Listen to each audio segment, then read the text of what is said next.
kausapin muna natin ang ating trio tagapayo. Unahin natin si Dr. Love. Thank you. Magandang purpose ng pagsusumba, to be physically fit. Yun sana ang doon tayo nakafocus kung paano natin ikukondisyon ang ating katawan. Pero para makondisyon ang katawan natin, kailangan makondisyon din ang ating isipan. Di ba? Hindi pwedeng sayo ka lang ng sayo dyan pero magulong isip mo. Tama ba ako? Sa mga nagsusumba, kailangan maliwanag ang inyong isipan para ma-enjoy mo yung giling-giling mo. Di ba? Ang nawawala sa inyo, yung spirituality ninyo. At hindi po pwedeng ialis yan, yung spirituality sa isang organization. Kung kayo ay papasok sa isang organisasyon katulad ng pagsusumba, dapat maliwanag ang isip, mapayapa ang isip ninyo para habang nagsasayaw kayo, na-i-enjoy ninyo. Kasi ang nangyayari, Gina and Nelly, at sa inyo, Mary Jane, nagsasayaw kayo pero ang mata nyo naghahanap ng maipupula sa kapwa. And that is not very good. Pag-uwi nyo sa bahay, magkakasakit lang kayo. No? Sakit lang ang hinahanap nyo. So, kung ako kayo, ubarin nyo na yung inyong mga uniform na yan kasi ang pangit ng reputasyon na napanood sa telebisyon. Magbumuo kayo ng bago at huwag kayong magsama-sama kasi puro kayo negatibo. Nakakahiya sa mga anak nyo. Maraming salamat, Dr. Love. Attorney Lorna Kapunan. Maraming salamat, Mama Carl, no? Unang-una, sasabihin ko lang, hindi kasalanan ang maging mataba. Di ba? Yung konsepto... Habang nakatambay ako dito sa tabi niya. Hindi, kasi naniniwala tayo sa mga nakikita nating commercial, nakikita nating sine, nakikita natin na ang konsepto ng maganda payat, sexy. Hindi naman ganyan.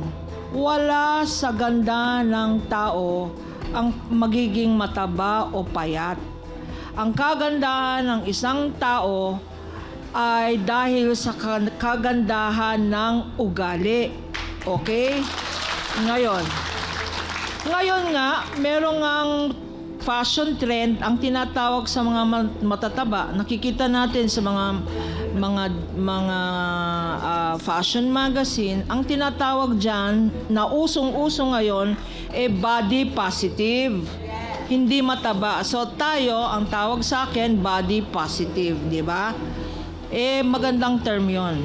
Huwag tayong mahiya sa katawan natin, mahiya tayo sa ugali natin. Kagaya ng kung may utang, lagi namin sinasabi dito, sa face-to-face, utang ay bayaran. Yung 250 na yan, pwede naman sigurong bayaran na, no? Ang importante sa atin sa Zumba, para sa good health natin.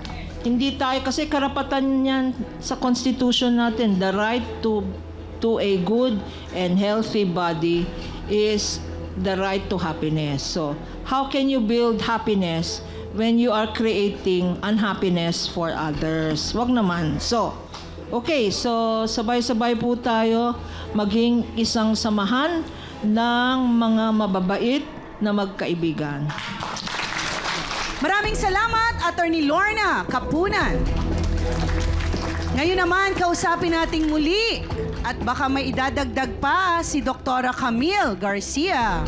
Thank you, Mama Carls. Okay. Unang-una dito na alam sa isang samahan, hindi nawawala Talagang merong pagkakataon na merong nagsasapawan, merong naglilider-lidiran. At ito yung tinatawag nating may pagka-narcissist. Ano ba yung sinasabi na merong narcissistic personality? Hindi disorder personality pa lang. Ito yung mga tipo ng tao na talagang ang hilig-hilig magpabida, ang hilig-hilig na mag-seek ng attention. Gusto nila yung palagi nasa unahan. Kung pwedeng sila na yung mga magtuturo nung sa Zumba, sila na lang talaga. At the same time, sila yung mga tipo na kung pwede lang na siya yung iba yung uniform para talagang kitang-kita. At ito yung mga sabihin na natin na gusto nating iwasan. Kasi kumisan talagang nagkakaroon ng pagkakataon na talagang hindi natin magustuhan ng ugali. Pero tatandaan natin, bakit nga ba tayo sumasama sa isang grupo na nag-exercise? Kasi yun na nga yung sinabi nyo eh. Gusto nyong magkaroon ng mga maraming kaibigan. Gusto nyong magkaroon ng pagkakataon na magsuportahan kayo kung sakasakaling may problema. Pero kung merong magbibida-bida dyan, napakahirap. Kasi nawawala na yung purpose ng ng pagkakaroon ng isang samahan.